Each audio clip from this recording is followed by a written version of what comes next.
আবু বকর রাদিয়াল্লাহু তাআলা আনহু প্রথম খলিফা, সকলেই জানেন আবু বকর রাদিয়াল্লাহু তাআলা আনহু প্রথম খলিফা ছিলেন। তো ওনার কাছে একজন মহিলা এসছে ফতোয়া জিজ্ঞাসা করতে যে আমার পোতা মারা গেছে। পোতা বুঝেন? পোতা বুঝেন তো? পোতা মারা গেছে, ওই মহিলার পোতা মারা গেছে, আর কিছু ধন সম্পদ আছে, তা আমি কতটা ভাগ পাবো, কতটা ধন সম্পদ আমি পাবো? তো আবু বকর রাদিয়াল্লাহু তাআলা আনহুর জানা নেই, হাদিস জানা নেই। উনি বলছেন কোরআনও আমি দেখতে পাই না, এই সম্পর্কে কোনো আয়াত হাদিসও আমি দেখতে পাই না, রাসূলুল্লাহ সাল্লাল্লাহু আলাইহি ওয়াসাল্লাম থেকে আছে কি না আছে। তো তুমি এখন যাও, পরে আসো। আমি জিজ্ঞাসা করি সাহাবায়ে কেরামকে জিজ্ঞাসা করলেন, তো মুহাম্মদ ইবনে মাসলামা বললেন যে আমি শুনেছি রাসূলুল্লাহ সাল্লাল্লাহু আলাইহি ওয়াসাল্লাম 6 ভাগের 1 ভাগ দিয়েছে দাদিকে, পোতার সম্পদের ভাগ দাদিকে রাসূলুল্লাহ সাল্লাল্লাহু আলাইহি ওয়াসাল্লাম দিয়েছেন 6 ভাগের 1 ভাগ। এই হাদিসটা কিন্তু জয়ীফ। একটা মাসলা এখানেও বলে দিই, আপনারা জানেন কি জানেন না, যে কোনো সময় হাদিস জয়ীফ আছে, ফতোয়া ওয়ারি উপরে আছে। এই হাদিসটা জয়ীফ, কিন্তু ফতোয়া ইয়ারি উপরে আছে, ইয়ারি উপরে সবার ইজমা হয়ে গেছে। ফারাইজ করতে যাবেন, এটি আপনাকে বলবে যে দাদির ভাগ, পোতার ভাগ পাবে, হিস্সা পেবে 6 ভাগের 1 ভাগ, এটাই বলবে, কিন্তু হাদিসটা জয়ীফ, মানে ইয়ারি উপরে ফতোয়া আছে। আরও ওই যে পানির ব্যাপারে আছে, এই যা কানাল মাও কুল্লাতাইন, পানি যখন 2 কুল্লা থাকবে, মানে 12 মনের বেশি থাকবে, লাম ইয়াহমালিল খাবাস, অত যদি গান্দেগি অপবিত্র কোনো জিনিস পড়ে যায় তো পানি অপবিত্র হবে না, পবিত্র থাকবে। ইল্লা আইয়াতাগাইয়ারা তা'মুহু ওয়া রিহুহু ওয়া লাউনুহু, হ্যাঁ পানির যদি রং বদলে যায় আর টেস্ট বদলে যায় আর গন্ধ আসতে লাগে, তাহলে কিন্তু সে পানিটা অপবিত্র হয়ে যাবে। এই যে এই হাদিসটা ইল্লা আইয়াতাগাইয়ারা তা'মুহু ওয়া রিহুহু লাউনুহু, এই দিকটা জয়ীফ আছে। তো এই জয়ীফটার উপরেই ইজমা হয়ে গেছে, এরই উপরে ফতোয়া আছে, রাজে মাসলা এটাই। এরকম আরও অনেক আছে, অনেক হাদিস আছে। যেমন সোনা জাকাত লাগবে, সোনার সবাই জানেন, কোরআন থেকে প্রমাণ আছে সোনার জাকাত লাগবে। কতটি সোনা হলে দিবেন কোরআনে নেই। আবু দাউদের একটা হাদিস আছে, আল্লামা আলবানী ছাড়া সবাই যেই বলেছেন, আল্লামা আলবানী এসাস ওকে সহি বললেন। তো তার আগে ওই জয়ীফ হাদিসের উপরেই ইজমা হয়ে গেছিলো, ওই জয়ীফ হাদিসটার উপরে ইজমা হয়ে আসলো। তো জয়ীফ হাদিসের উপরে আমল হলো না, ইজমার উপরে আমল হয়ে গেল। তো মাসলা এরকম হয়, হাদিস কোনো সময় জয়ীফ থাকে কিন্তু মাসলা ওয়ারি উপরে থাকে, ফতোয়া ওয়ারি উপরে থাকে, ওটাকে মানতে হয়। ওর উপরে ইজমা হয়ে গেছে, তখন আমরা ইজমাকে মানলাম, আর জয়ীফ হাদিস মানলাম এটা বলা যাবে না। তখন ফের বলবেন যে জয়ীফ হাদিস তাহলে মানা যাবে, বলবেন, প্রশ্ন করে দেবেন। তো জয়ীফ হাদিস তখন মানলাম না, তখন ইজমাকে মানলাম, চলে আসছে আগে থেকে ইজমা, ওইভাবে আমল হয়ে চলে আসছে, সবাই ওটাই ফতোয়া দিচ্ছে, ওরই উপরে ফতোয়া হয়ে গেছে, ওটা একটা ইজমা, ওটাকে আমরা ইজমাকে মানছি, জয়ীফ হাদিস মানি না। তো বলছিলাম কি, আবু বকর রাদিয়াল্লাহু তাআলা আনহু যখন ওই হাদিসটা শুনালেন, মুহাম্মদ ইবনে মাসলামা বলে দিলেন যে আমি রাসূল সাল্লাল্লাহু আলাইহি ওয়াসাল্লামকে শুনেছি, দেখেছি দাদিকে 6 ভাগের 1 ভাগ দিয়েছে, মেনে নিলেন। ওহি পেলেন, মেনে নিলেন, হাদিস পেলেন, মেনে নিলেন। ওইরকমই উমর রাদিয়াল্লাহু তাআলা আনহু, সুনান আবু দাউদে হাদিস আছে, উনি যখন খলিফা ছিলেন তো ওই একটা পাগলি মেয়ে জেনা করেছে, ব্যভিচার করেছে, ধরা পড়লো। আর উমর রাদিয়াল্লাহু তাআলা আনহু ফয়সালা দিয়ে দিলেন যে যাও একে রজম করে দাও। সাহাবায়ে কেরাম গেলেন রজম করার জন্য, ওই জায়গাতে নিয়ে চলে গেছেন, ওখানে রজম করবেন। ওখান দিয়ে আলী রাদিয়াল্লাহু তাআলা আনহু যাচ্ছিলেন। আলী রাদিয়াল্লাহু তাআলা আনহু বলছেন কী ব্যাপার, এই এত লোক কেনে, এই মেয়েটা কী ব্যাপার এখানে কেনে? তো লোকেরা বলল যে অমুক গোত্রের পাগলি মেয়ে আছে, পাগলি মহিলা, এই জেনা করেছে, ধরা পড়েছে। উমর রাদিয়াল্লাহু তাআলা আনহু একে রজম করার আদেশ দিলেন। আলী রাদিয়াল্লাহু তাআলা আনহু বলছেন না, রজম করা যাবে না, নিয়ে চলো একে, রজম করা যাবে না। উনি গেলেন, সব সাহাবায়ে কেরাম চলে গেলেন, উমর রাদিয়াল্লাহু তাআলা আনহুর সামনে গেলেন, যে বলছেন যে আপনি কি এই মহিলাটাকে রজম করার আদেশ দিয়েছেন? উমর রাদিয়াল্লাহু তাআলা আনহু বললেন হ্যাঁ দিয়েছি। তখন বলছেন আপনি জানেন না রাসূলুল্লাহ সাল্লাল্লাহু আলাইহি ওয়াসাল্লাম বলেছেন 3 প্রকারের মানুষ থেকে কলম উঠিয়ে লাওয়া হয়েছে, মানে এদের গুনাহ লেখা হয় না। তার মধ্যে কী হলো, একটা বাচ্চা আনিসাবি বাচ্চা বালেগ যতদিন পর্যন্ত না হবে, 14 বছর 15 বছর বয়স যতদিন পর্যন্ত না হবে অতদিন পর্যন্ত তার গুনাহ লেখা হয় না। ও আনির নায়েম, যারা ঘুমিয়ে আছে, ঘুমান্ত অবস্থায় কত রকম কি করছে মানুষ, দেখতে পেয়েছেন কি না? ঘুমান্ত অবস্থায় করছেন, এটা করলাম ওটা করলাম ওটা করলাম, অনেক গুনার কামও করে দেয়, ওগুলো লেখা হবে না, ওগুলো গুনাহ লেখা হবে না। ঘুমান্ত অবস্থাতে কিছু করে দেয় মানুষ, যে কোনো কিছু করুক, ওর গুনাহ লেখা হবে না যতক্ষণ পর্যন্ত ঘুম থেকে না জাগবে। আর পাগল মানুষ, অনিল মাজনুন, পাগল মানুষ যতক্ষণ পর্যন্ত তার ওই পাগলামোটা ঠিক না হবে, রোগটা ঠিক না হবে, দেয়া সঠিক না হয়ে যাবে, অতদিন পর্যন্ত তার গুনাহ লেখা হয় না। যে হাদিস তো আছে, তো এই মহিলাটা কী ব্যাপার, পাগলি মেয়ে তো, তার তো গুনাহ লেখা হবে না, কে রজন করার কিনা আদেশ দিলেন, তখন আল্লাহু আকবার বলতে লেগেছেন, আল্লাহু আকবার বলতে লাগলেন, যে বিরাট একটা আমার দ্বারা তো ভুল হয়ে গেছিলো, আল্লাহু আকবার বলতে লাগলেন, তো মেনে নিলেন সঙ্গে সঙ্গে। এই যে সাহাবা একরাম যেমনি পেতেন হাদিস সঙ্গে সঙ্গে মেনে নিতেন, কোনো আমল করে চলে আসছে, আজকে হাদিস শুনে এলেন আর সঙ্গে সঙ্গে মেনে নিতেন। সাহাবা একরামের এটাই আমল ছিল। প্রথম একটা মতভেদ হয়েছিল কয়েকটা, আর হাদিস পেয়ে সঙ্গে সঙ্গে মেনেছেন। এই 3টা ঘটনা বলি, একটাই হাদিসে আছে 3টা কথা। যে রাসূলুল্লাহ সাল্লাল্লাহু আলাইহি ওয়াসাল্লাম যখন মারা গেলেন, উমর রাদিয়াল্লাহু তাআলা আনহু ঘোরাফেরা করছেন, রাসূলুল্লাহ সাল্লাল্লাহু আলাইহি ওয়াসাল্লাম মারা যাননি, এখন অনেক কাফের আছে, অনেক মুশরিক আছে, অনেক ইহুদি নাসারা আছে, রাসূলুল্লাহ সাল্লাল্লাহু আলাইহি ওয়াসাল্লাম মারা যাবেন না, মারা যাননি, কেউ বুঝাইতে পারে না। উমর রাদিয়াল্লাহু তাআলা আনহুকে কেউ বুঝাইতে পারে না, কোনো সাহাবী বুঝাইতে পারেন না যে রাসূলুল্লাহ সাল্লাল্লাহু আলাইহি ওয়াসাল্লাম মারা গেছেন, বুঝছেন না উনি। ওই সময়তে আবু বকর রাদিয়াল্লাহু তাআলা আনহু, ওনার একটা জায়গা বাড়ি ছিল, সুন বলে একটা জায়গাতে বাড়ি ছিল। রাসূলুল্লাহ সাল্লাল্লাহু আলাইহি ওয়াসাল্লাম মৃত্যুর খবর শোনার পর উনি ঘোড়ায় চেপে এলেন। আসার পর দেখছেন উমর রাদিয়াল্লাহু তাআলা আনহু ঘুরে বেড়াচ্ছেন, সাহাবায়ে কেরাম আছেন, বলছেন যে মারা যাননি, এটাই বলছেন, উনি মানতে চাইছেন না। আবু বকর রাদিয়াল্লাহু তাআলা আনহু রাসূলুল্লাহ সাল্লাল্লাহু আলাইহি ওয়াসাল্লাম বাড়ি চলে গেলেন। তো দেখছেন যে ঢাকা আছেন, রাসূলুল্লাহ সাল্লাল্লাহু আলাইহি ওয়াসাল্লাম ঢাকা আছেন, মানুষ মারা গেলে পরে ঢেকে দিতে হয়। সজ্জিয়া রাসূলুল্লাহ সাল্লাল্লাহু আলাইহি ওয়াসাল্লাম বেবুরদাতিন হিবরা, রাসূলুল্লাহ সাল্লাল্লাহু আলাইহি ওয়াসাল্লাম হিবরি চাদর দিয়ে ঢেকে দেওয়া হলো, রাসূলুল্লাহ সাল্লাল্লাহু আলাইহি ওয়াসাল্লামকে হিবরি চাদর দিয়ে ঢেকে দেওয়া হলো।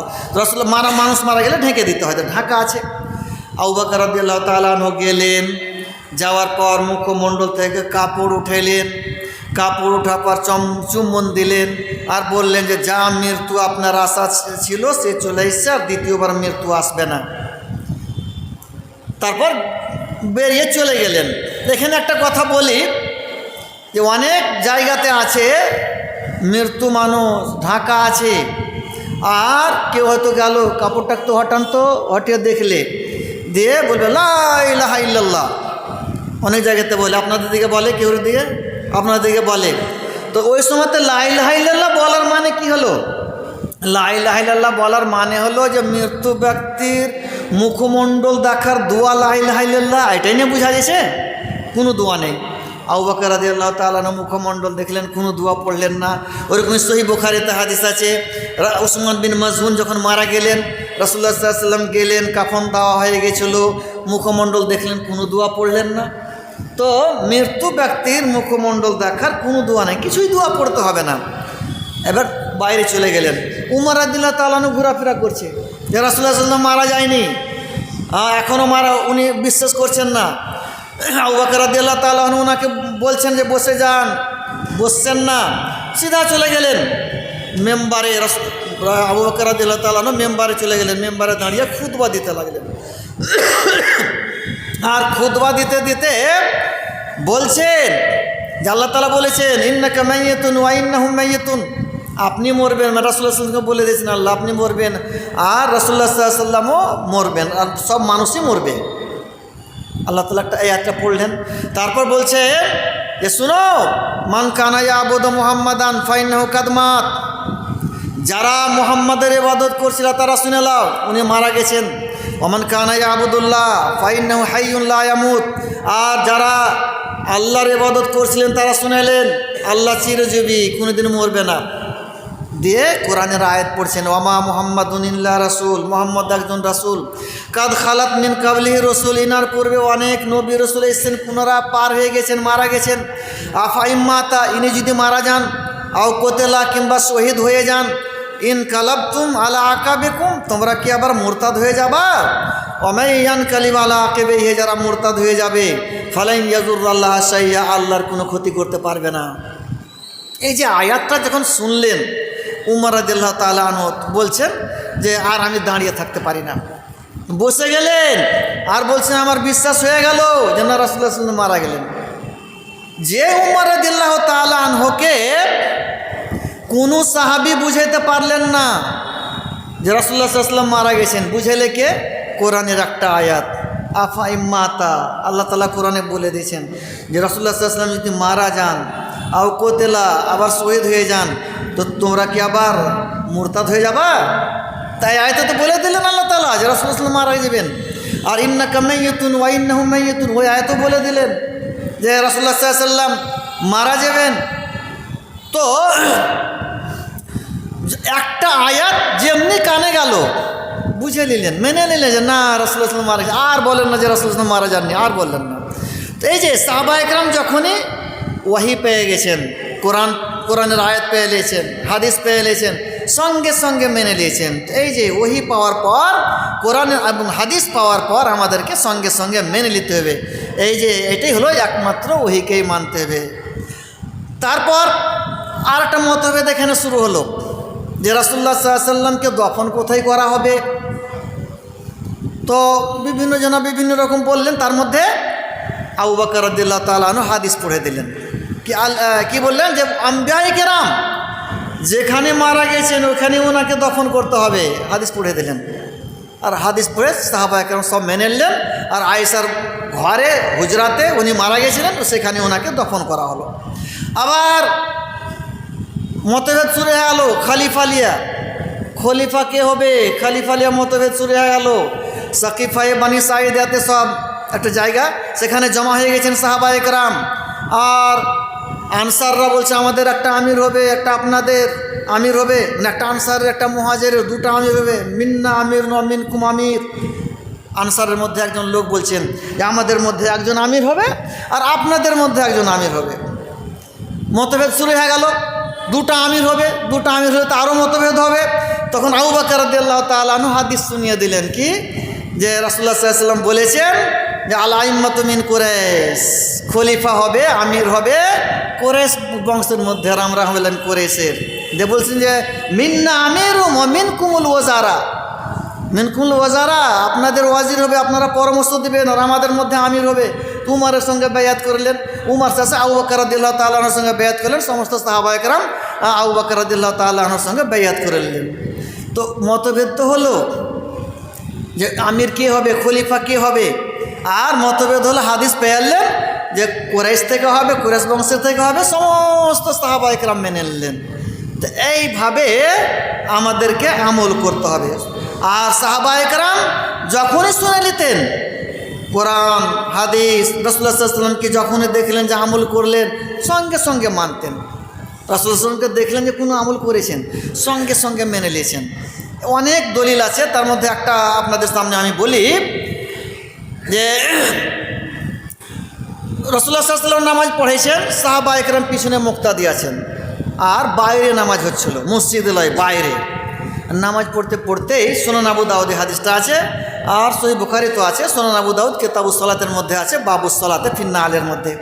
নামাজ পড়তে পড়তে একটু পরে রাসূলুল্লাহ সাল্লাল্লাহু আলাইহি ওয়াসাল্লাম জুতো খুলে পার্শ্বে রেখে দিয়েছেন। আর যেমনি সাহাবায়ে কেরাম দেখলেন যে রাসূলুল্লাহ সাল্লাল্লাহু আলাইহি ওয়াসাল্লাম জুতো খুলে পার্শ্বে রেখে দিয়েছেন, সমস্ত সাহাবায়ে কেরাম নিজে নিজে জুতো খুলে ফেলে দিলেন। নামাজ শেষ হলো। নামাজ শেষ হওয়ার পর, সালাম ফেরার পর রাসূলুল্লাহ সাল্লাল্লাহু আলাইহি ওয়াসাল্লাম সাহাবায়ে কেরামকে জিজ্ঞাসা করছেন যে মা হামালাকুম আলা ইলকাইকুম নিআলাকুম, তোমরা আপন আপন জুতো খুলে কেনে ফেললে? রাসূলুল্লাহ সাহাবায়ে কেরাম বলছেন রাআইনাকা, আমরা আপনাকে দেখলাম, আলকাইতানা আলাইকা, আপনি জুতো খুলে দিয়েছেন, ফাআলকাইনা না আলাইনা, আমরাও খুলে দিলাম, আমরাও ফেলে দিলাম খুলে। তখন রাসূলুল্লাহ সাল্লাল্লাহু আলাইহি ওয়াসাল্লাম বলছেন দেখো, তোমাদের মধ্যে কেউ যখন নামাজ পড়তে আসবে তো নিজের জুতোকে জেনে ভালোভাবে দেখে নেয়। জুতোতে ময়লা লেগে থাকে তো মাটিতে রগড়ে নেবে, আর যদি ময়লা লেগে না থাকে তো জুতো পরে যেন নামাজ পড়ে। তো জুতো পরে নামাজ পড়বেন কোথায়?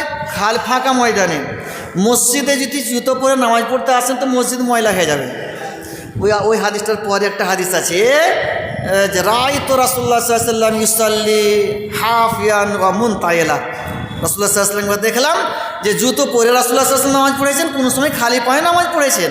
তার মানে দুরকমই হাদিস হয়ে গেল, জুতো পরেও নামাজ পড়তে পারেন, খালি পায়ে নামাজ পড়তে পারেন। তো মসজিদে যখন নামাজ পড়বো আমরা তো খালি পায়ে পড়বো কেন? জুতো নিয়ে এলে তো মসজিদ ময়লা হয়ে যাবে, আর কাপড় ধরে সব ময়লা হয়ে যাবে। তো বাইরে পড়বেন তখন জুতো পরে পড়তে পারেন, জুতো খুলেও পড়তে পারেন, কোনো ব্যাপার নেই। আচ্ছা, একটা মনে করেন এবার জানাজা পড়েন তো মসজিদে কমই হয়, মসজিদে জানাজা পড়া জায়েজ আছে, সহিহ হাদিস আছে, সহিহ মুসলিমে হাদিস আছে। রাসূলুল্লাহ সাল্লাল্লাহু আলাইহি ওয়াসাল্লাম সাহাল আর সোহেল দুজন ছেলে জানাজা মসজিদে পড়েছিলেন। তো মসজিদে জানাজা পড়া জায়েজ আছে, কিন্তু হয় না আমাদের দিকে বিল্লাকে পানি বৃষ্টি হলে হয়। তবে রাসূলুল্লাহ সাল্লাল্লাহু আলাইহি ওয়াসাল্লাম জানাজার আলাদা জায়গা ছিল, ঈদগাহ যেমন ছিল জানাজারও জায়গা ছিল। তো বাইরে জানাজার জায়গা করাটাই ভালো, উত্তম তারিকা ওঠে এসে, ঠিক আছে। তো এবার জানাজা পড়তে পড়তে দেখবেন অনেক মানুষকে দেখবেন ওই অনেক দূরে একবারে জুতো খুলে চলে আসে কি না দেখেছেন? কোনো ব্যাপারই নেই। যেখানে ফরজ নামাজ জুতো পরে রাসূলুল্লাহ সাল্লাল্লাহু আলাইহি ওয়াসাল্লাম পড়লেন, তো ও তো জানাজা, ও তো আরও হবে জুতো পরে চপ্পল পরে হবে। ঠিক আছে, খুলতে পারেন, জুতা চপ্পল খুলে জানাজা পড়তে পারেন, পরাও পারেন, দুরকমই আছে, দুরকমই চলবে। খুলে দেন, কোনো ব্যাপার নেই, খুললে গুনাহ হবে না, খুলতে পারেন। কিন্তু খুললে পরে রাখবেন কোথায়? ওটা সুনান আবু দাউদের হাদিসে দুই পায়ের মধ্যেখানে, দুই পায়ের মধ্যেখানে রাখতে হবে। জানাজা পড়ার সময় জুতো চপ্পল খুলবেন তো দুই পায়ের মধ্যেখানে রাখতে হবে। অনেক ভাইকে দেখবেন যে জানাজা পড়ার সময় জুতা চপ্পল খুলে দিয়েছে, আবার জুতার ওপরে চপ্পলের ওপরে দাঁড়িয়ে গেছে। এটা দেখেছেন এটা? তো আল্লামা মোহাম্মদ নাসিরউদ্দিন আলবানী এতখানি মোটা বই লিখেছেন আহকামুল জানায়েজ। ওই কিতাবের মধ্যে শেষ দিকে বেদাউল জানায়েজ গণালছেন, জানাজার কি বেদাত। তার মধ্যে একটা হলো এটা, জুতা চপ্পল খুলে দিয়ে জানাজা পড়ার সময় জুতা চপ্পল খুলে দিয়ে আবার জুতা চপ্পলের উপরে দাঁড়ানো, এইটা একটা বেদাত। পূর্ণ খুলে দেন, আপনি খুলে দুই পায়ের মধ্যে রেখে দেন, না তো জুতা চপ্পল পরেই জানাজা পড়েন। কিন্তু জুতা চপ্পল খুলে দিয়ে আবার জুতা চপ্পলের উপরে দাঁড়ানো, এটা একটা বেদাত, এটা করবেন না। আর অত দূরে খোলারও প্রয়োজন নেই, খুলবেনই আপনি তো এসে খুলে এখানে খুলেন, দুই পায়ের মধ্যেখানে রেখে দেন, বুঝতে পারলেন? তাই আমি বলছিলাম হাদিসটা কেন, একটা মশলা এটা সাবেত হলো যে জানাজা পড়তে পারেন, 5 ওয়াক্ত নামাজ পড়তে পারেন, খোলা ময়দানে পড়লে পারে জুতা চপ্পল পরে নামাজ পড়া যাবে। আর একটা মশলা কি সাবেত হলো, যে কারণে হাদিসটা আমি বর্ণনা করেছি সেটা যে রাসূলুল্লাহ সাল্লাল্লাহু আলাইহি ওয়াসাল্লামকে সাহাবায়ে কেরাম যখন দেখতেন গরম হলে হবে না, তো হবে না, ঠান্ডা পানি খেয়ে খুকিয়ে যাবে না। তো যদি রাসূলুল্লাহ সাল্লাল্লাহু আলাইহি ওয়াসাল্লামকে সাহাবায়ে কেরাম যখনই দেখতেন যে কোনো আমল করলেন সঙ্গে সঙ্গে আমল করতেন।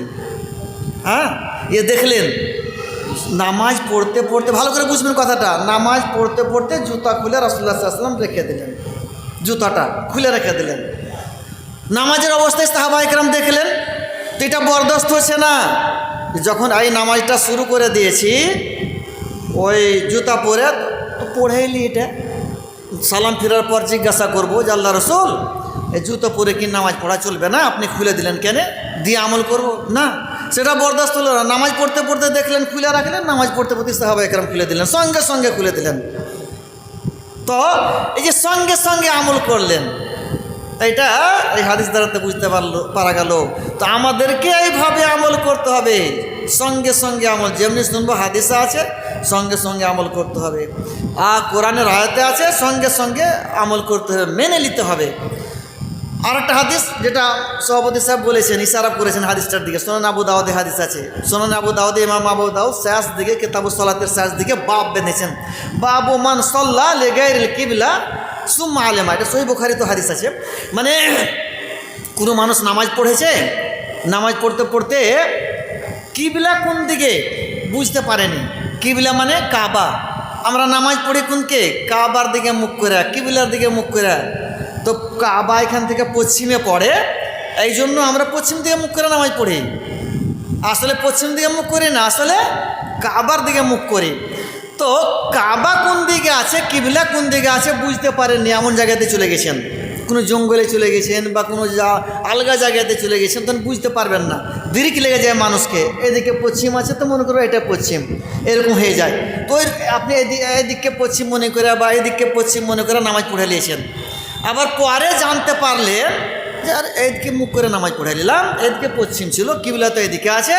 আর কি করবেন, আপনার নামাজ হয়ে গেছে, আর নামাজ ধরে যেতে হবে না। এবার দলিল হলো ওই হাদিসটা যে রাসূলুল্লাহ সাল্লাল্লাহু আলাইহি ওয়াসাল্লাম মক্কা থেকে মদিনা গেলেন, আর তখন রাসূলুল্লাহ সাল্লাল্লাহু আলাইহি ওয়াসাল্লাম বাইতুল মাকদিসের দিকে মুখ করে নামাজ পড়তেন। বাইতুল মাকদিস ফিলিস্তিনে আছে, কিন্তু রাসূলুল্লাহ সাল্লাল্লাহু আলাইহি ওয়াসাল্লামের ইচ্ছা ছিল যে কাবাকে কিবলা বানা হোক। এই জন্য বারবার আসমানের দিকে তাকাতেন যে কখন ওহি আসবে আর আমি কাবার দিকে মুখ করে নামাজ পড়ব। তো শেষ পর্যন্ত কাবাকে কিবলা বানিয়ে দেওয়া হলো। আর সব প্রথম নামাজ তারিখের হিসাবে, তারিখের বই হিসাবে, যেটা মসজিদে কিবলাতেন বলে। এখন যেটা হজ করতে গেছে মসজিদে কিবলাতেন দেখতে পাবেন, সেখানে রাসূলুল্লাহ সাল্লাল্লাহু আলাইহি ওয়াসাল্লাম জোহরের নামাজ 2 রাকাত বাইতুল মাকদিসের দিকে আর 2 রাকাত কাবার দিকে মুখ করে নামাজ পড়েছিলেন। এটা প্রচার হয়েছে তখন থেকে এখন পর্যন্ত, এটা তারিখের বইয়ে পাওয়া যায়। কিন্তু হাদিস থেকে যেটা পাওয়া যাচ্ছে যে রাসূলুল্লাহ সাল্লাল্লাহু আলাইহি ওয়াসাল্লাম সব প্রথম আসর নামাজ পড়েছিলেন যে কাবার দিকে মুখ করে। ঠিক আছে, আসরই হলো, তো এটা বলতে পারা যায় যে গোটাই নামাজটা রাসূলুল্লাহ সাল্লাল্লাহু আলাইহি ওয়াসাল্লাম কাবার সাউন্ড বেশি হয়ে গেছে, সাউন্ডটা কমিয়ে দেন তাহলে খুব কিছু হয়ে যাবে, টানছে এটাতে, সাউন্ড কমিয়ে দেন একটু। তো কাবার দিকে মুখ করে গোটাই নামাজটা 4 রাকাতই নামাজটা আসরের পড়লেন, কাবার প্রথম নামাজ। আর জোহরের নামাজ 2 রাকাত বাইতুল মাকদিসের দিকে আর 2 রাকাত কাবার দিকে মুখ করে পড়লেন, তাহলে তার খেয়ে যাবে। তো যাই হোক, আসরের নামাজ পড়েলেন বাইতুল মাকদিসের দিকে মুখ করে। এদিকে আসরের নামাজ গেল, মাগরিব গেল, এশা গেল, ফজরের নামাজে সহিহ বুখারী তো হাদিসটা 2-3 জায়গাতে এসেছে, আর সুনান আবু দাউদও আছে। তো ফজরের নামাজে একজন মানুষ, যে মানুষটা রাসূলুল্লাহ সাল্লাল্লাহু আলাইহি ওয়াসাল্লামের সঙ্গে কাবার দিকে মুখ করে নামাজ পড়েছিলেন, ওই লোকটা চলে গেছেন কোবা, মদিনা থেকে 2 কিলোমিটার বা 3 কিলোমিটার দূরে। ওই যেনারা হজ করতে গেছেন দেখেছেন রাসূলুল্লাহ সাল্লাল্লাহু আলাইহি ওয়াসাল্লাম কোবা মসজিদ যেতেন, 2 রাকাত নামাজ পড়তেন। তো যেনারা হজ করতে যান কোবা মসজিদ যান, 2 রাকাত নামাজ পড়েন। তো ওইখানে গেছেন কোবা মসজিদ গিয়ে ওই লোকটা গেছেন ফজরে, দেখছি যে লোক আর তো জানতে পারেনি এখনও, আর বাইতুল মাকদিসের দিকে মুখ করে নামাজ পড়ছে আর এখনও। তখন ওই লোকটা চিল্লে বলে দিলেন কি, আলা ইন্নাল কিবলাতা কাদ হুবিলাত ইলাল কাবা, শুনে লাও কাবাকে কিবলা বানিয়ে দেওয়া হয়েছে, শুনে লাও কাবাকে কিবলা বানিয়ে দেওয়া হয়েছে। 2 বার বললেন চিল্লা। ওই লোক গলার কানে যেমনি গেছে কথাটা, ফামালু কামাহুম রুকুন ইলাল কাবা, রুকুর অবস্থাতে ছিলেন, কানে কথাটা গেল, আর ওই রুকুর অবস্থাতে কাবার দিকে মুখ করে নিলেন। কাবা যদি এদিকে থেকে তো বাইতুল মাকদিস এদিকে হবে। তো ইমাম ঘুরে এদিকে চলে এলেন, ওনারা ঘুরে গেলেন। তো মানে ডাইরেক্ট একবারে সঙ্গে সঙ্গে যে এমনি কানে গেল কথাটা যে কাবাকে কিবলা বানিয়ে দেওয়া হয়েছে, মানে রাসূলুল্লাহ সাল্লাল্লাহু আলাইহি ওয়াসাল্লাম এখন কাবার দিয়ে মুখ করে নামাজ পড়ছেন, রুকুর অবস্থায় কানে পৌঁছল, রুকুর অবস্থায় ঘুরে গেলেন। এই যে এইটাও বরদাস্ত হল না, রুকু থেকে উঠে যাই তারপরে ঘুরবো, বা এই নামাজটা পড়েলি তারপরে ঘুরবো না, যেমনি কানে গেল রুকুর অবস্থাতে কানে গেল, সঙ্গে সঙ্গে আমল করে নিলেন। আমল তো অন্য করে আসছিলেন, বাইতুল মাকদিসের দিকে মুখ করে নামাজ পড়ছিলেন। আমাদের দিকে আমরা এখন যদি হয় এখানে চলুক, একটা মৌলানা তো বললে এখানে আমল করবে, চলুক এখন এটা চলতে দাও। হ্যাঁ, এই যে এখন বলবে আমাদের দিকে, বা শুনেই না হয়ে আসছে, চলে আসা, যেটা করে আসছে ওটাই করব, যেটা করে আসছে ওটাই করব, চলুক ওটাই। মৌলানারা বলবে, এখন নতুন নতুন মৌলানা, নতুন নতুন ফতোয়া, তো মৌলানারা বলবে, কিন্তু ওনারা এরকম বললেন না। সাহাবায়ে কেরাম এই কথা কিন্তু বললেন না, সঙ্গে সঙ্গে মেনে নিলেন। নামাজের অবস্থায় রুকুর অবস্থায় শুনলেন যে খোলাসা, এটা কথাটা যে রাসূলুল্লাহ সাল্লাল্লাহু আলাইহি ওয়াসাল্লাম কাবার দিকে মুখ করে নামাজ পড়ছেন, এটাই খোলাসা যে আলা ইন্নাল কিবলাতা কাদ হুবিলাত ইলাল কাবা। এর অর্থ হলো যে রাসূলুল্লাহ সাল্লাল্লাহু আলাইহি ওয়াসাল্লাম এখন কাবার দিকে মুখ করে নামাজ পড়ছেন, আর সঙ্গে সঙ্গে ওইদিকে মুখ করে নিলেন। এই যে কেমন আমল করতেন। তো এই ধরনের আমাদেরকে ওহিকে মানতে হবে, আর এই ধরনের আমাদেরকে আমল করতে হবে। আরও শুনেন, একটা হাদিস আছে যে আমল করে চলে আসেন, হয়তো জানতে পারেননি, করে চলে আসছেন, আজকে যেমনি শুনবো তেমনি আমাকে আমল করতে হবে। এটা সাহাবায়ে কেরামের তারিকা, সাহাবায়ে কেরামের পদ্ধতি ছিল, আর ওই ধরনের আমাদেরকে আমল করতে হবে। খোলাফায়ে রাশিদিনের পদ্ধতি এটাই ছিল, এই ধরনের আমল করতে হয় আমাদেরকে। একটা বলে দেয়া উসমান রাদিয়াল্লাহু তাআলা আনহুর ঘটনা, উসমান রাদিয়াল্লাহু তাআলা আনহুর ঘটনা তাফসীরের মধ্যে পাওয়া যায় যে একটা ছেলে এসেছে, বিয়ে করেছে, 6 মাসের মধ্যে ছেলে হয়ে গেছে। বুঝতে পারছেন কথা? বিয়ে করেছে 6 মাসের মধ্যে ছেলে হয়ে গেছে। 6 মাসের মধ্যে ছেলে হয়? ওই ছেলেটা বলছে আমার ছেলে নয়, অন্য কাউরির হবে, 6 মাসের মধ্যে ছেলে হয় না। আমার বিয়ে হলো 6 মাস হয়েছে আর ছেলে হয়ে গেছে। তো উসমান রাদিয়াল্লাহু তাআলা আনহু তখন সাহাবায়ে কেরামকে জিজ্ঞাসা করছেন কি ফয়সলা হবে, কি ফয়সলা হবে। তখন আলী রাদিয়াল্লাহু তাআলা আনহু উনি চলে এলেন। উনি এসে বলছেন যে দেখেন আল্লাহ তাআলা বলছেন যে দুধ পান করাইবার মুদ্দাত কতটা আছে, হাউলাইনে কামিলাইনে, মানে 2 বছর দুধ পান করাইবার মুদ্দাত 2 বছর। বেশি পান করাতে পারা যায় ওটা আলাদা, এই মুদ্দাত যদি কেউ পুরো করতে চায় তো 2 বছর পুরা করবে। আর অন্য আয়াতে আল্লাহ, এটা একটা আয়াত কোরআনের, হাউলাইনে কামিলাইনে 2 বছর দুধ পান করাইবার মুদ্দাত। আর একটা আয়াতে আছে হামলুহু ওয়া ফিসালুহু সালাসুনা শাহরা, মানে মায়ের পেটে বাচ্চা থাকবে আর দুধ পান করবে, মোট কয় মাস করবে, দুটা মিলে কয় মাস হবে, 30 মাস। 30 মাসে কয় বছর হবে, 2.5 বছর, 2 বছর 6 মাস। তো এই যে দুটো আয়াতকে মিলিয়ে বুঝতে পারা গেল যে 2 বছর হলো দুধ পান করাইবার মুদ্দাত, ওর সময় দুধ পান করাইবে 2 বছর, আর তার মানে পেটে থাকবে 6 মাস। 6 মাসে ছেলে হতে পারে। আর যেমনি শুনলেন মেনে নিলেন, উসমান রাদিয়াল্লাহু তাআলা মেনে নিলেন, যত সাহাবায়ে কেরাম সব মেনে নিলেন, ওই লোকটাও মেনে নিলেন যে লোকটা বলেছিলাম আমার ছেলে লয়, 6 মাস হয়েছে বিয়ে করা, এখন ছেলে হয়ে গেছে, আমার ছেলে লয় কহেছিল। কিন্তু হাদিস কোরআন থেকে বুঝিয়ে দিলেন, দুটো আয়াতকে মিলিয়ে বুঝিয়ে নিলেন, যেমনি পেলেন আয়াত ওহি, যেমনি পেলেন কোরআনের আয়াত পেলেন, মেনে নিলেন। এই যে এইভাবে আমাদেরকে মেনে নিতে হবে, বুঝতে পারলেন? তো এইভাবে সাহাবায়ে কেরাম মেনেছেন, যেভাবে মেনেছেন ওইভাবে মেনে নিতে হবে। ওরকম সহি মুসলিমে হাদিস আছে, সহি বুখারীতে হাদিস আছে, আব্দুল্লাহ বিন উমর রাদিয়াল্লাহু তাআলা আনহু জানাজা পড়ে বাড়ি চলে যেতেন, দফন করতে যেতেন না। জানাজা পড়ে এলেন, জানাজার জায়গা বানা ছিল আলাদা করে, এখানে জানাজা পড়ে এলেন, দফন করতে ওদিকে যাবে, উনি ওদিকে বাড়ি চলে গেলেন। তো বাড়ি চলে গেলেন, জানতেন না। আবু হুরায়রা রাদিয়াল্লাহু তাআলা আনহু আর অন্যান্য সাহাবায়ে কেরাম যখন জানতে পারলেন যে আব্দুল্লাহ বিন উমর রাদিয়াল্লাহু তাআলা আনহু জানাজা পড়ে বাড়ি চলে গেছেন, এই হাদিস জানেন না কে নি? হাদিস শুনেলেন ওনাকে। রাসূলুল্লাহ সাল্লাল্লাহু আলাইহি ওয়াসাল্লাম বলেছেন কোনো মানুষ যদি জানাজা পড়ে বাড়ি চলে যায় তো 1 কিরাত নেকি পাবে। জানাজা পড়ে বাড়ি যায় তো 1 কিরাত, আর 1 কিরাত মানে 1 উহুদ পাহাড় বরাবর। আর জানাজা পড়ার পর দফন শেষ করে যদি বাড়ি যায় তো 2 কিরাত নেকি পাবে। উনি বলছেন রাসূলুল্লাহ সাল্লাল্লাহু আলাইহি ওয়াসাল্লাম হাদিস বলেছেন, হ্যাঁ বলেছেন। উনি তাহাক্কুক করার জন্য চলে গেলেন আয়েশা রাদিয়াল্লাহু তাআলা আনহার কাছে। আয়েশা রাদিয়াল্লাহু তাআলা আনহার কাছে খবর পাঠালেন যে হাদিসটা কি রাসূলুল্লাহ সাল্লাল্লাহু আলাইহি ওয়াসাল্লাম বলেছেন।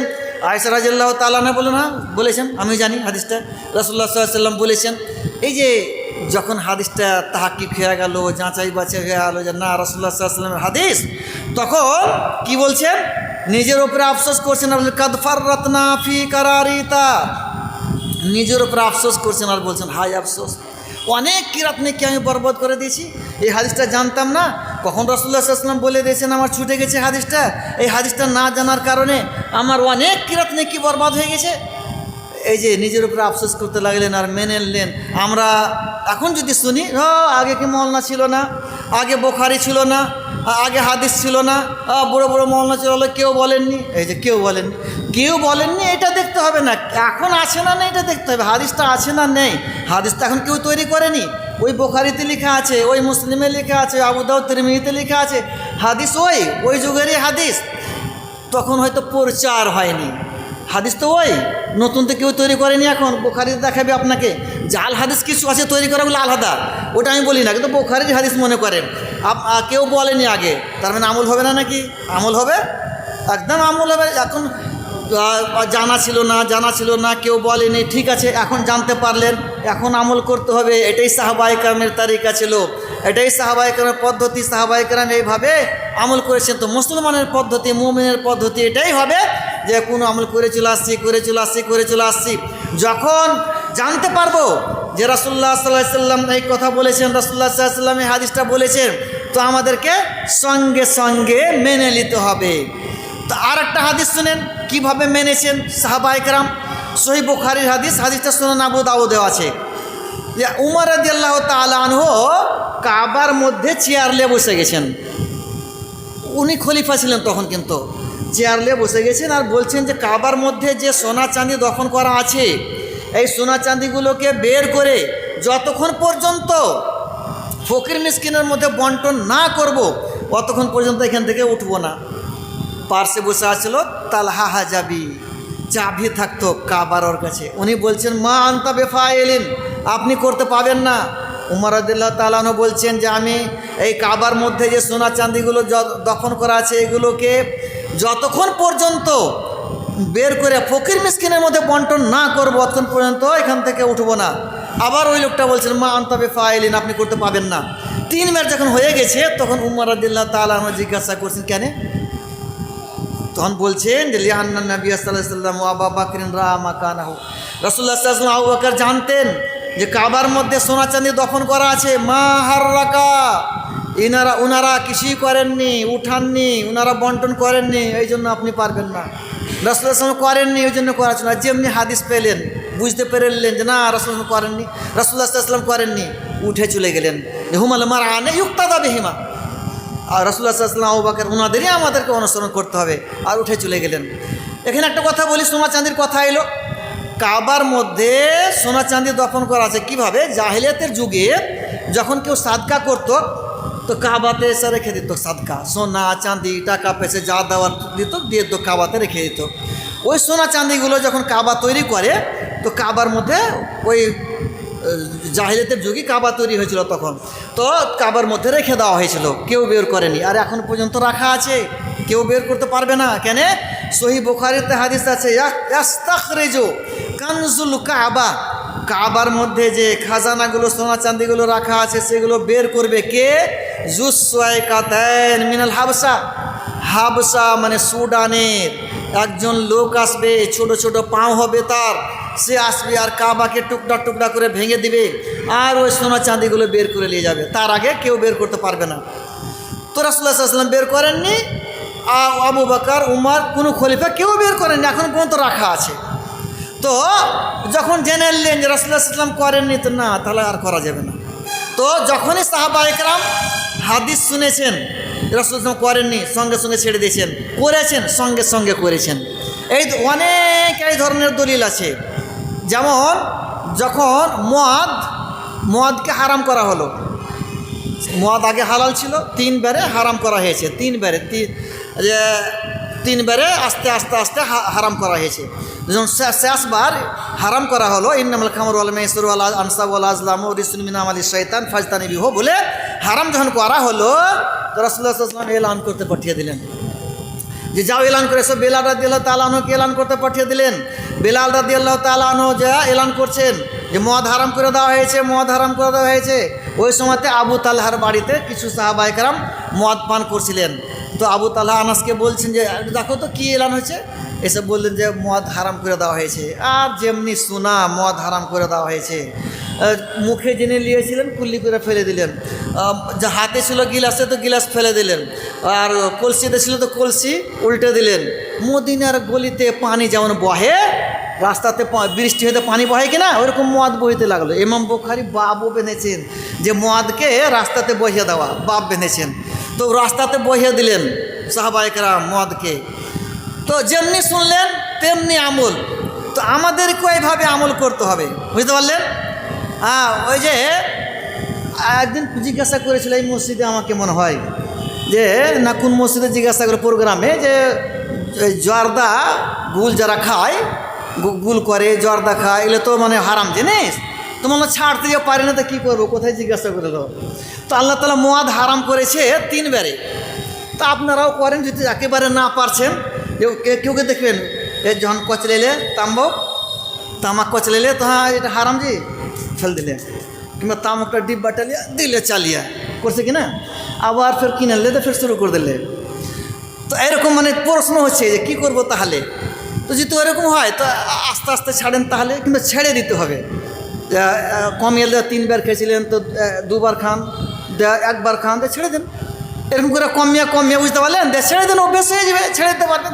সাহাবায়ে কেরামের মতন ইমান হলে পারে তো সঙ্গে সঙ্গে ছেড়ে দিতে হবে। সাহাবায়ে কেরাম অত অভ্যেস ছিল মদ পান করার। ইমান দেখেন কত মজবুত, সঙ্গে সঙ্গে মেনে নিলেন আর সঙ্গে সঙ্গে ছেড়ে দিলেন। ওইরকম ইমান আমাদের হওয়া চাই। যদি না আছে, অনেক মানুষের নেই হয়তো, তো আস্তে আস্তে ছাড়বেন, তো 2-3 দিনে ছেড়ে দেন, 5 দিনে ছেড়ে দেন, কিন্তু ছেড়ে দেন। যত হারাম জিনিস সবকে ছেড়ে দেন, বুঝতে পারলেন? তো রাসূলুল্লাহ সাল্লাল্লাহু আলাইহি ওয়াসাল্লামের যুগে সাহাবায়ে কেরাম বা রাসূলুল্লাহ সাল্লাল্লাহু আলাইহি ওয়াসাল্লামের পরে সাহাবায়ে কেরাম যখন হাদিস শুনেছেন, সঙ্গে সঙ্গে মেনে নিয়েছেন। তা আমাদেরকে ওই রকমই আমল করতে হবে। আর একটা হাদিস বলবো, দিয়া শেষ করব, ভালো করে শুনলেন সাসকাটটা। উমর রাদিয়াল্লাহু তাআলা আনহু খলিফা ছিলেন, তো উনি ডেকে পাঠালেন আবু মুসা আশআরীকে। আইলেন, আসার পর আবু মুসা আশআরী ইজাজত চেয়েছেন বাড়িতে যাওয়ার জন্য। আমি আবু মুসা আশআরী এসেছি, আসসালামু আলাইকুম, আমি আবু মুসা আশআরী এসেছি, আপনার বাড়ি আসতে চাই।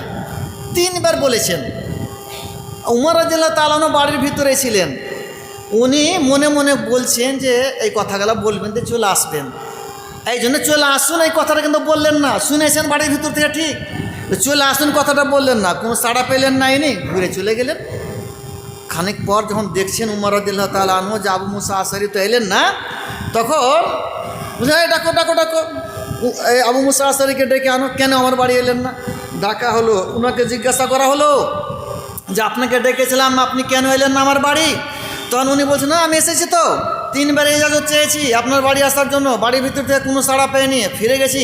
রাসূলুল্লাহ সাল্লাল্লাহু আলাইহি ওয়াসাল্লাম বলেছেন, কেউ যদি কাউরি বাড়ি যায় তো 3 বার ইজাজত নিতে হবে, 3 বার ইজাজত নেওয়ার পর কোনো সাড়া না আসে তো ফিরে যেতে হবে। এই হাদিসকে কেন্দ্র করে ফিরে গেছি। উমর রাদিয়াল্লাহু তাআলা আনহুর হাদিস জানা নেই। উমর রাদিয়াল্লাহু তাআলা আনহু রাসূলুল্লাহ সাল্লাল্লাহু আলাইহি ওয়াসাল্লামের হাদিস দিনে না ছুটে, এই জন্য সহিহ বুখারীতে হাদিস আছে, একজন আনসারী ভাইয়ের সঙ্গে পালা মোতায়েন করেছিলেন। একদিন তুমি থাকবে রাসূলুল্লাহ সাল্লাল্লাহু আলাইহি ওয়াসাল্লামের কাছে হাদিস শুনবে, আমি যাব কাজে, যা হাদিস শুনবে আমাকে রাত্রে বলে দেবে, তারপরের দিন আমি থাকবো, তুমি যাবে নিজের কাজে, যা হাদিস আমি শুনবো তোমাকে বলে দেবো, যেন হাদিস না ছুটে। এই নিয়তে পালা মোতায়েন করেছেন, তবুও কাম করে ছুটে গেছেন। তুমি জানো একটা হাদিস আছে, ঠিক আছে, হাদিস আছে, সাক্ষী পেশ করো, না হলে তোমাকে পোড়া লাগাবো, ইল্লা আও জাআতুকা, না তো তোমাকে আমি পোড়া লাগাবো। ঠিক আছে, দৌড়লেন, যেছেন আবু মুসা আশআরী। যেতে যেতে একজন কিছু লোক আনসারের বসে আছে, আনসার গোত্রের কিছু লোক বসে আছে, ওখানে যা দাঁড়াচ্ছেন। ওই লোকগুলা বলছেন যে আপনাকে দেখে মনে হচ্ছে কেউ মারতে তেড়েছে, এরকম মনে হচ্ছে। উনি বলছেন কথা খানিকটা ওই ধরনেরই আছে। উমর রাদিয়াল্লাহু তাআলা আনহু আমাকে ডেকেছিলেন, ওনার বাড়ি গেলাম, আমি বাড়ি যা 3 বার বাড়ি যে ঢোকার জন্য 3 বার ইজাজত চেয়েছি, বাড়ির ভিতর থেকে কোনো সাড়া পাইনি, ফিরে এলাম।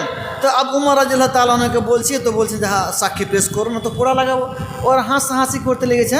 এই হাদিসটাই উমর রাদিয়াল্লাহু তাআলা আনহু জানে না, আমাদের বাচ্চারাও জানে। তাই মজলিসের মধ্যে যে সবচেয়ে কম বয়সের আছে, বাচ্চা আছে, কম বয়সের ছেলে আছে, ওই যাবে আর উমর রাদিয়াল্লাহু তাআলা আনহুর সামনে সাক্ষী দিয়ে দেবে যে আমি শুনেছি। আর সব থেকে কম বয়সের বের হলেন আবু সাঈদ খুদরি রাদিয়াল্লাহু তাআলা আনহু, উনি গেলেন আর দিয়ে সাক্ষী দিয়ে চলেন যে হাদিসটা আমিও শুনেছি। এই যে হাদিস পাওয়ার পর উমর রাদিয়াল্লাহু তাআলা আনহু যে কথাটা বললেন, এটা মনে রাখার মতন। উনি তো রাসূলুল্লাহ সাল্লাল্লাহু আলাইহি ওয়াসাল্লামের সঙ্গে যেখানে সেখানে গেছেন, হাদিসে আছে যে রাসূলুল্লাহ সাল্লাল্লাহু আলাইহি ওয়াসাল্লাম নিজে বলেছেন, আমি গেলাম, উমর গেলেন, আবু বকর গেলেন, উমর গেলেন, আমি এলাম, আবু বকর এলেন, উমর এলেন, মানে প্রায় সময় সঙ্গে থেকেছেন। তবু ওই যে হাদিসটা ছুটে গেছে, তো কি বলছেন উনি, আলহানি আসাফাকু বিল আসওয়াক, হায় আফসোস, ব্যবসা করতে গেছি বাজার, আর বাজারে ব্যবসা করতে যা আমার এই হাদিসটা কখন ছুটে গেছে। নিজের উপরে আফসোস করছেন, এটা বলেন না যে রাসূলুল্লাহ সাল্লাল্লাহু আলাইহি ওয়াসাল্লামের সঙ্গে থেকেছি, রাসূলুল্লাহ সাল্লাল্লাহু আলাইহি ওয়াসাল্লামের সঙ্গে যেখানে সেখানে গেছি, আমি জানবো না তোমরা জানবে, এই কথা বললেন না। আরও নিজের উপরে আফসোস করছে যে হায় আফসোস, যে এই হাদিসটা কীভাবে আমার ছুটলো, আমি জানতে পারিনি, আর না জানার কারণে আমায় এইটা হাদিসের ব্যাপারে আমি অজানা হয়ে গেছি। নিজের উপরে আফসোস করলেন আর হাদিসটাকে মেনে নিলেন। তো এই ধরনের আমাদেরকে মানতে হবে। সাহাবায়ে কেরাম এই ধরনের মেনেছেন, ওয়াহিকে, হাদিসকে, কোরআনকে এভাবে মেনেছেন, আমাদেরকে মেনে নিতে হবে। যখন আমরা কোনো আমল করে চলে আসছি, যখনই শুনবো যে এটা রাসূলুল্লাহ সাল্লাল্লাহু আলাইহি ওয়াসাল্লামের হাদিস, সহিহ হাদিস, জয়ীফ হাদিস তো মানা যাবে না, সহিহ হাদিস সঙ্গে সঙ্গে মেনে নিতে হবে। কোরআনের আয়াতে আছে, সঙ্গে সঙ্গে মেনে নিতে হবে। একটা কথা আরও বলে দিই, হাদিস থেকে যেটা বোঝা যায়, হাদিস যেটা আদব হচ্ছে আর ইস্তেদলায়া, মানে ইজাজত লওয়ার। যদি কেউরি বাড়ি যায় তো বলবে আছো যে, দেখবে দুয়ার দিয়ে দেখবে, দরজা দিয়ে, বুঝলেন তো, দরজা যেন না দেখে যেন তো ইজাজত লওয়ার আদেশ এসেছে। দরজার পাশে দাঁড়াইতে হবে আর বলতে আসসালামু আলাইকুম, আমি অমুক আছি, দরজা দিয়ে দেখতে হবে না, আগে ইজাজত নেন, বাড়ি থেকে সাড়া আসবে তখন ভিতরে দেখেন। তারপর বলে যে কে, বলবে আমি, না আমি বলতে হবে না, নাম বলতে হবে, আমি অমুক। জাবের রাদিয়াল্লাহু তাআলা রাসূলুল্লাহ সাল্লাল্লাহু আলাইহি ওয়াসাল্লাম বাড়ি গেছেন, যে বলছেন আমি আসতে চেয়েছি বাড়ি, ইজাজত চেয়েছেন, বলে কে, রাসূল বললেন কে, তো জাবের বলছেন আমি, তখন রাসূলুল্লাহ সাল্লাল্লাহু আলাইহি ওয়াসাল্লাম রেগে গেলেন, না বলছো, আমি বলছো না, নাম বলো। তো যাই হোক, আমরা যখনই কোরআন হাদিস শুনবো সঙ্গে সঙ্গে আমাদেরকে মেনে নিতে হবে। কোরআন হাদিস হচ্ছে ওয়াহি, আর একে সঙ্গে সঙ্গে মেনে নিতে হবে। এইভাবে আমার সাহাবায়ে কেরাম আমল করেছেন, ওইভাবে আমাদেরকে আমল করতে হবে। আমি শেষে দোয়া করি আল্লাহ তাআলা যেন আমাদেরকে